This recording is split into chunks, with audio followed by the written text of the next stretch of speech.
नेपाल के टी20 world cup के preparation के मैचेस की जहां तक बात है तो आज से उसके मैचेस की शुरुआत हो गई और पहला मैच आज हुआ श्रीलंका ए के खिलाफ। जहां प्रिपरेशन मैच जो कि 3 मैच जो श्रीलंका में खेलने हैं उसके पहला मैच आज यहां पर उन्होंने खेला और कहना पड़ेगा दो हाई स्कोरिंग गेम रहा ओवरऑल अगर आप देखें, यानी इतना क्लियर पता चल गया कि अच्छी बैटिंग विकेट थी, इसमें कोई दरार नहीं है। दोनों ही टीमों ने 180 प्लस किए। पहले नेपाल ने बैटिंग की, उन्होंने भी किया स्कोर, फिर श्रीलंका ने उसे चेस किया तो अच्छी खासी बैटिंग विकेट थी, काफी भर भर कर रन इसमें मौजूद थे। इतना तो आपको स्कोर से ही पता चल जाता है दोनों टीमों के। तो हाई स्कोरिंग गेम रहा, बैटिंग विकेट थी, इसमें कोई दो राय नहीं है।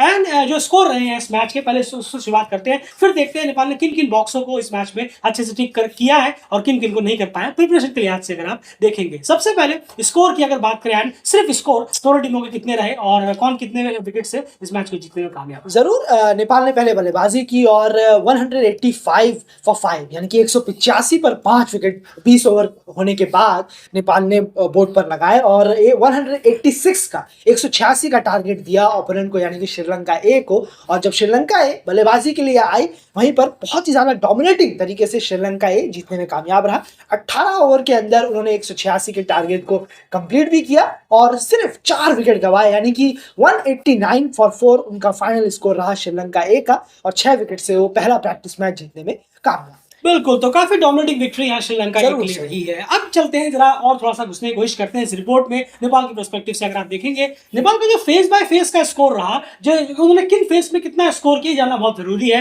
या फिर उन्होंने बैटिंग किस तरह से आगे को लेकर गए। तो शुरुआत में अगर आप देखेंगे, शुरू के 1 से 6 ओवरों में उन्होंने 58 रन बनाए और मैच 1 विकेट बनाया। शानदार फेस गया है, पहला फेस आप कह सकते हैं, उसको आप टिक करिए, बहुत बेहतरीन फेस गया है। उसके बाद इसे कैपिटलाइज कर पाए या फिर नहीं, बिल्कुल किया। लास्ट में बीच में 7 से 15 ओवर के बीच में 54 गेंदें होती है, 54 बॉल्स होती है, उसमें 80 रन उन्होंने किए और मैच 1 विकेट गवाया। ये भी बहुत अच्छा गया। 9 ओवर में 80 किए, इतना बुरा नहीं है, बहुत अच्छा गया। इसमें लास्ट जो डेथ फेस रहा यहीं पर थोड़ी सी गड़बड़ हो गई। यार आप देखेंगे, यानी नेपाल का स्कोर था 15 ओवर में 138 रन और 2 विकेट। सॉलिड सेट था बेस जो है, कम से कम 60 से 70 रन यहाँ पर टीम को जोड़ने चाहिए थे, तो अनफॉर्चुनेटली हो नहीं पाया। डेथ फेस नेपाल का बैटिंग से सबसे खराब गया, सबसे खराब इन कंपेयर टू फर्स्ट 2, इसलिए यहाँ पर हम खराब वर्ड यूज कर रहे हैं। तो यहाँ पर लास्ट के 30 गेंदों में 47 रन, ये बहुत कम हो गए, जबकि आपके पास 8 विकेट मौजूद थे, टीम ने 3 विकेट भी गवाए। तो अगर आप तीनों फेस में देखेंगे तो डेथ फेस इससे और बेटर हो सकता था, कम से कम 70 रन के आसपास होना चाहिए। विकेट थी जिस तरीके का बेस सेट था,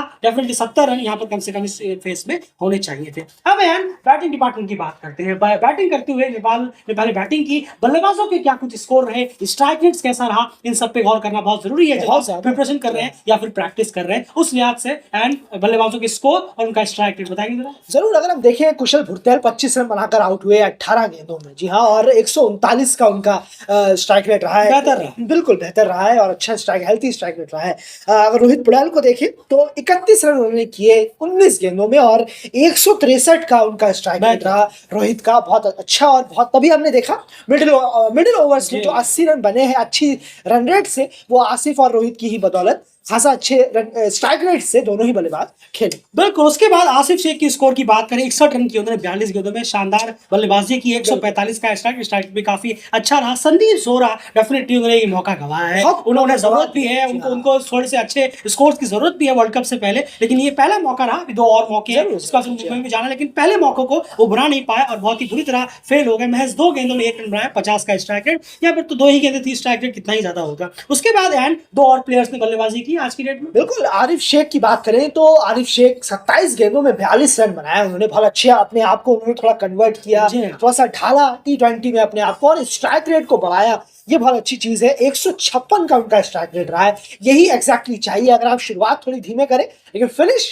अगर आप थोड़ा है बहुत तगड़ा कर दें तो आप एक बल्लेबाज के रूप में ग्राउंड से अच्छी तरह निकल रहे हैं आप डगआउट की तरफ, जो आरिफ ने करके दिखाया। वहीं दीपेंद्र सिंह हैरी आखिर में नॉट आउट रहे, 18 रन उन्होंने बनाए 11 गेंदों में और 163 का स्ट्राइक रेट उनका भी रहा। बहुत स्ट्राइक रेट जरूर रहा, लेकिन बहुत अच्छा स्ट्राइक रेट रहा है और कुछ हिट करने में भी वो कामयाब जरूर है। बिल्कुल सही कहा। तो ओवरऑल ये पूरा बल्लेबाजों का सूरत हाल था। तो डेफिनेटली हमें अगर स्ट्राइक रेट को अगर आप देखेंगे तो बेटर स्ट्राइक रेट रहा। हालांकि इसमें शुरू में ही आपसे कहा विकेट, बैटिंग विकेट थी, यहाँ पर अच्छे से बल्लेबाज और हमने वीडियोस भी देखे, मैचेस भी, एनालिटिक कैम्प में थोड़ा बहुत हिचकिचा के ही चल रहा था, लेकिन फिर भी इतना तो पता चला कि शॉट्स वगैरह कैसे थे। संदीप जोरा नहीं, बस एक मौका संदीप जोरा नहीं, एक मौका गवाया अपना गवाया है। ये इस बैटिंग उनके लिए बहुत जरूरी था कि वो रन्स करे। उम्मीद करेंगे सेकंड और थर्ड में उन्हें मौका मिले और उसमें रन्स करे, लेकिन स्ट्राइक रेट सारे बल्लेबाजों के अच्छे रहे। इस बॉक्स को आप टिक कर सकते हैं। अभी तक बस ऐसा मैं कहा कि डेथ ओवरों में कम से कम 20-25 रन नेपाल छोड़कर आया। जिस तरह की बेस उनके सेट था, जो कम से कम 70-72 रन वहां पर होने चाहिए थे। ये बल्लेबाजी से सूरत हाल यहाँ पर रहा। कम से कम 215 के आसपास का स्कोर होता तो और ज्यादा बेटर टीम के लिए था, क्योंकि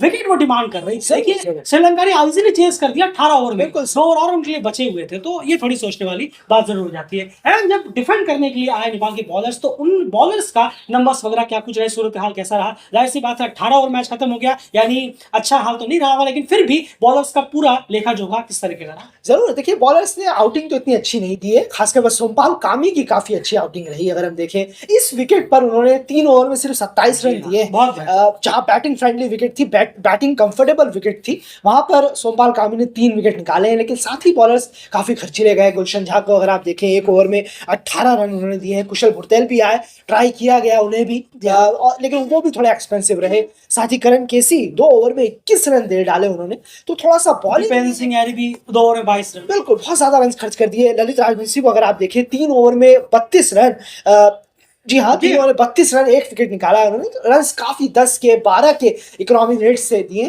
थोड़ा सा बॉलिंग में प्लान्स की और थोड़ा सा प्रॉपर प्लानिंग की और जरूरत है। जब आप अगले मैच में उतरे तो कुछ और इकोनॉमी के साथ कम हो और इकोनॉमी आपकी कंजूस बने बॉलर्स, ये जरूर देखना होगा। काफी फ्रीबीज और काफी ज्यादा हाई इकोनॉमी से बॉलिंग कराई है, बस एक्सक्लूडिंग सोमपाल कामी और संदीप तो यहाँ है। बिल्कुल सही कहा आपने। तो ये ऑब्वियसली संदीप बीपीएल में है, तो खैर ये बॉलिंग का सूरत हाल यहाँ पर देखने जैसे होता क्या है कि बैटिंग विकेट जरूर यहाँ पर है, लेकिन आपको भी फिर देखना पड़ेगा, क्योंकि आप वर्ल्ड कप खेलने के लिए जा रहे हैं। श्रीलंका वर्ल्ड कप खेलने नहीं जा रहा है, वो श्रीलंका वर्ल्ड कप खेलने जा रही है, उनका कॉम्पिटिशन अलग है, लेकिन आपको फिर भी देखना। मान लीजिए वर्ल्ड कप में आपको अगर बैटिंग विकेट मिल गए, कोई एक मैच हुआ इसमें हाईली स्कोरिंग बैटिंग विकेट मिल गया, तब बॉलर्स क्या करेंगे, उस हिसाब से भी आप बॉलर्स को यहाँ ढलना चाहिए। थोड़ा सा बेटर करना पड़ेगा कि बैटिंग विकेट पर मुझे किस तरह की लेंथ रखनी है, किस तरह की डिलीवरीज रखनी है, कितना कंजूस बनना है, फील्डिंग क्या लेनी है, ये सब थोड़ा सा बेटर नेपाल के बॉलर्स कर सकते थे। अनफॉर्चुनेटली वहां में देखने को नहीं मिला। स्कोर को थोड़ा और मशक्कत करवाते श्रीलंका को, वो मशक्कत हमें देखने को नहीं मिली, सिवाय सोमपाल कामी के।